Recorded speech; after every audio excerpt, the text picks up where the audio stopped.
hope everybody's doing great out there. I know it's been like forever. My apologies. But life is crazy and life is getting pretty hectic, but things are slowing down now and I'm very, very grateful. So not complaining.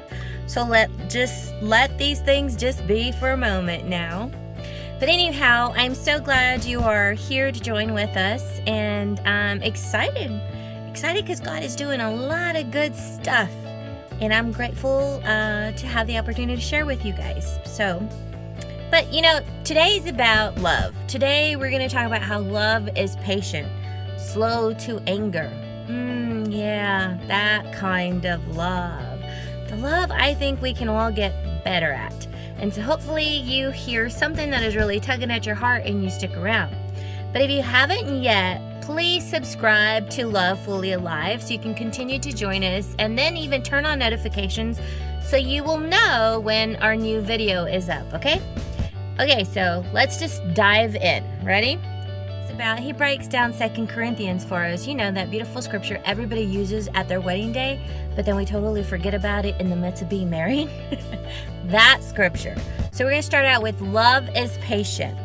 And so from his letter, the joy of love. So love is patient, slow to anger, one who does not act on impulse and avoids giving offense. Okay? Let's just let that sink in for a minute.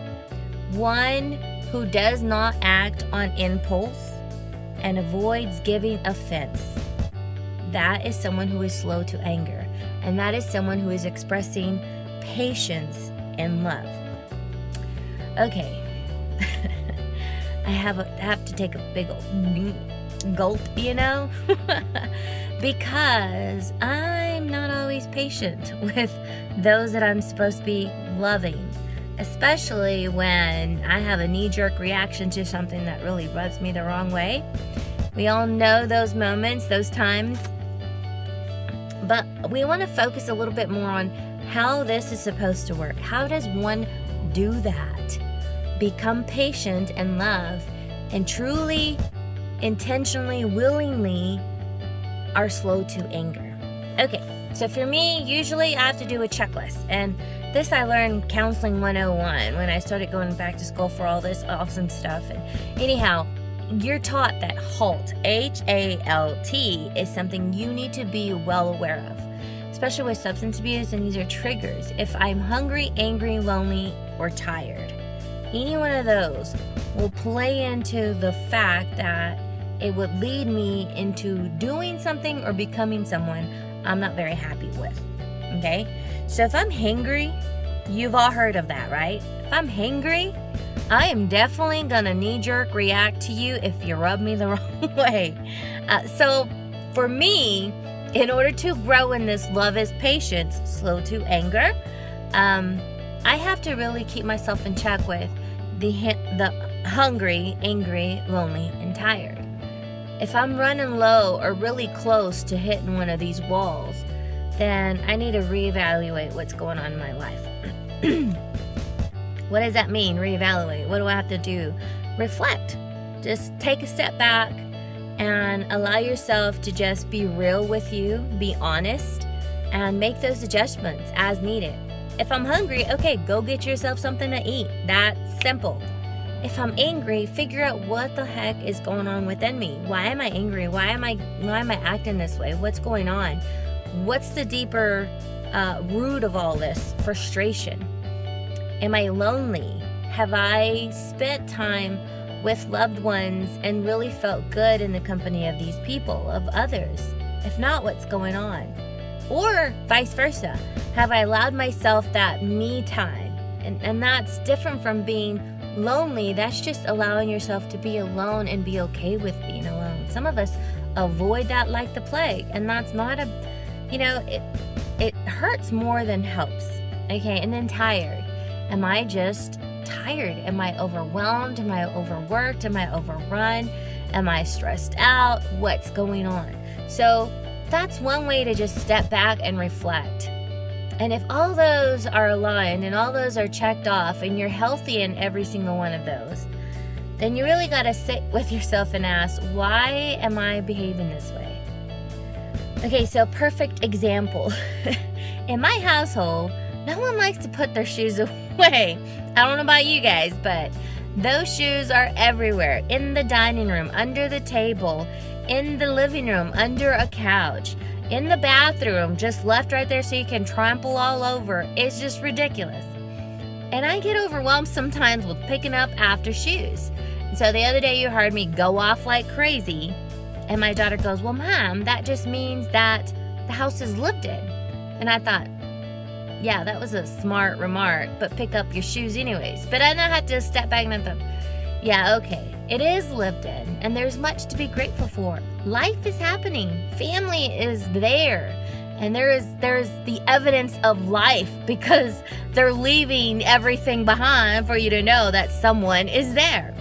And that's not a bad thing. It's a good thing. So when I'm hungry, angry, lonely, and tired, when I've reached those things, this is blown up to the nth degree, okay? It's just shoes. It's not a big deal.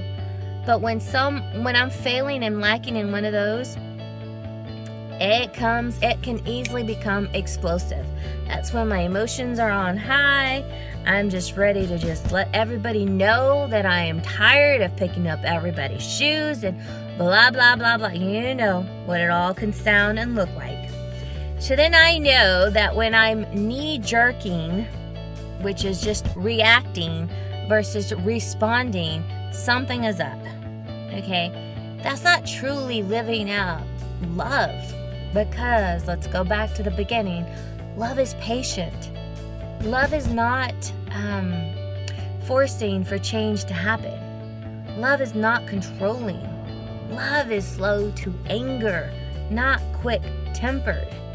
We have to be mindful of these and really be honest with where we are and who we're becoming, especially in the presence of those whom we're called to love the most. All right, so here's a few questions to ask yourself. Actually, one in particular, and I think it's a really good time to allow yourself to be honest and just reflect where we are in this circumstance, where love is patient, slow to anger, one who does not act on impulse and avoids giving an offense, okay? So, one good question to ask and just reflect about, take this as your journal moment. How do I respond where others inconvenience me or act in some way that I rather they didn't?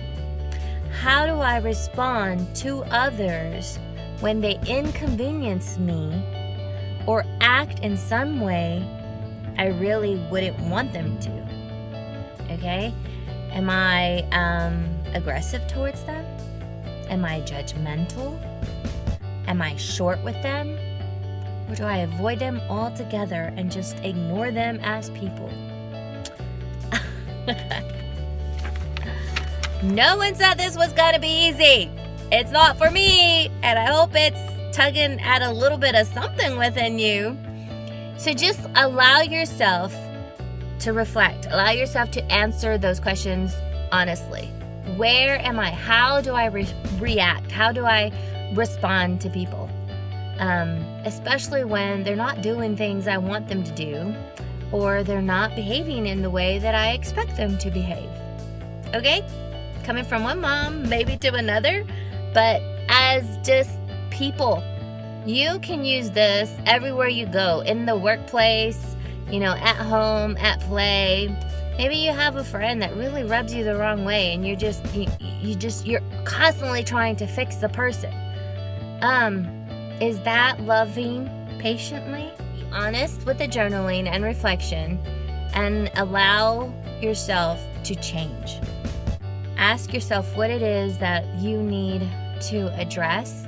Maybe it was something in your childhood, something you picked up along the way, something that that you were so much was expected of you, and now you do the same with others, most especially those we love.